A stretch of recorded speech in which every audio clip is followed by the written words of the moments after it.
Welcome to Lakshmi ಅಡುಗೆ ಮನೆ. ನಾನಿವತ್ತು ನಿಮಗೆ ಹೋಟೆಲ್ ಶೈಲಿಯ ರವೆ ಇಡ್ಲಿ ಹೇಗೆ ಮಾಡೋದು ಅಂತ ತೋರಿಸ್ತಾ ಇದ್ದೀನಿ.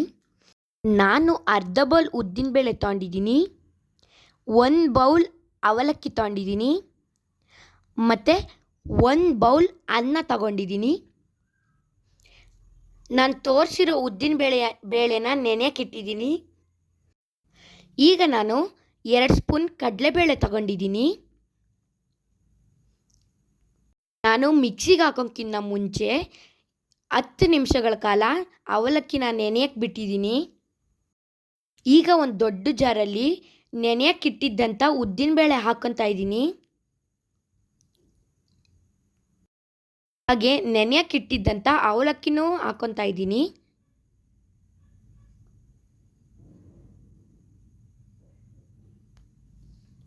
ಈಗ ಇದನ್ನು ಮಿಕ್ಸಿಗೆ ಹಾಕೊಂಬರ್ತೀನಿ.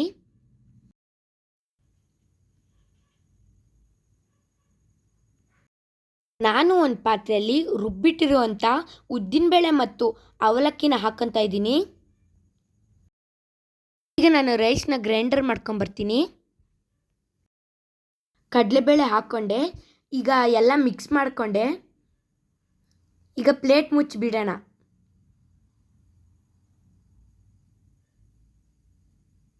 ಒಗ್ಗರಣೆ ಬಟ್ಲಲ್ಲಿ 2 ಸ್ಪೂನ್ ಸಾಸಿವೆ ಹುರಿದಿಟ್ಕೊಂಡಿದ್ದೀನಿ, 1 ಹಿಡಿ ಸಬ್ಸಿಗೆ ಸೊಪ್ಪು ಮತ್ತು 2 ಕ್ಯಾರೆಟ್ ತೊಳೆದಿಟ್ಕೊಂಡಿದ್ದೀನಿ.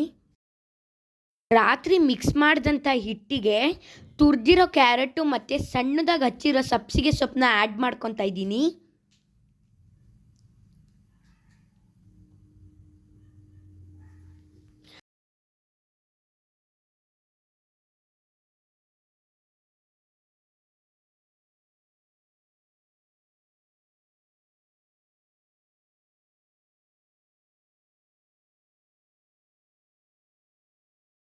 ಈಗ 1/4 ಟೀ ಸ್ಪೂನಷ್ಟು ಸೋಡಾ ಆ್ಯಡ್ ಮಾಡ್ಕೊತಾ ಇದ್ದೀನಿ, ಮತ್ತು ರುಚಿಗೆ ತಕ್ಕಷ್ಟು ಉಪ್ಪನ್ನು ಕೂಡ ಆ್ಯಡ್ ಮಾಡ್ಕೊತಾ ಇದ್ದೀನಿ.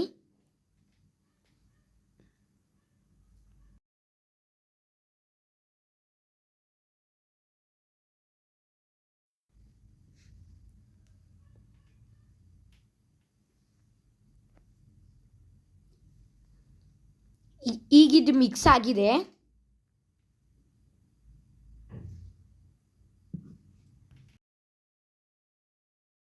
ಈಗ ನಾನು ಇಡ್ಲಿ ಪ್ಲೇಟ್ಗೆ ಎಣ್ಣೆ ಹಚ್ಕೊಂಡು ಇಟ್ಕೊಂಡಿದ್ದೀನಿ. ನಾವು ಇಡ್ಲಿ ಪ್ಲೇಟ್ಗೆ ಸ್ವಲ್ಪ ಕ್ಯಾರೆಟ್ ತುರಿ ಮತ್ತು ಸಬ್ಸಿಗೆ ಸೊಪ್ಪನ್ನ ಆ್ಯಡ್ ಮಾಡ್ಕೊತಾ ಇದ್ದೀನಿ. ನೋಡಿ, ಈ ಥರ ಒಂದೊಂದಕ್ಕೂ ಹಾಕ್ಕೊಬೇಕು. ಈಗ ಕಲಸಿಟ್ಕೊಂಡಿರುವಂಥ ರವೆ ಹಿಟ್ಟನ್ನ ಆ್ಯಡ್ ಮಾಡ್ಕೊತಾ ಇದ್ದೀನಿ. ಎಲ್ಲದಕ್ಕೂ ಹಾಕ್ಕೊಂಡಿದ್ದೀನಿ.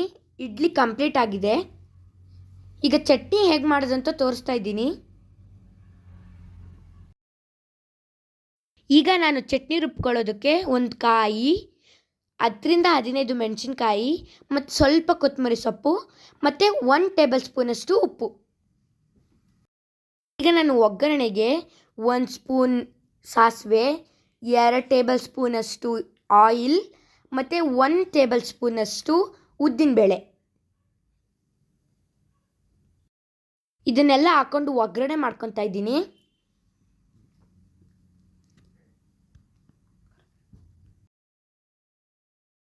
ಸ್ವಲ್ಪ ಕರಿಬೇವು ಹಾಕ್ಕೊತಾ ಇದ್ದೀನಿ. ಒಗ್ಗರಣೆ ರೆಡಿ. ಚಟ್ನಿಗೆ ಒಗ್ಗರಣೆ ಹಾಕ್ಕೊಂಡಿದ್ದೀನಿ.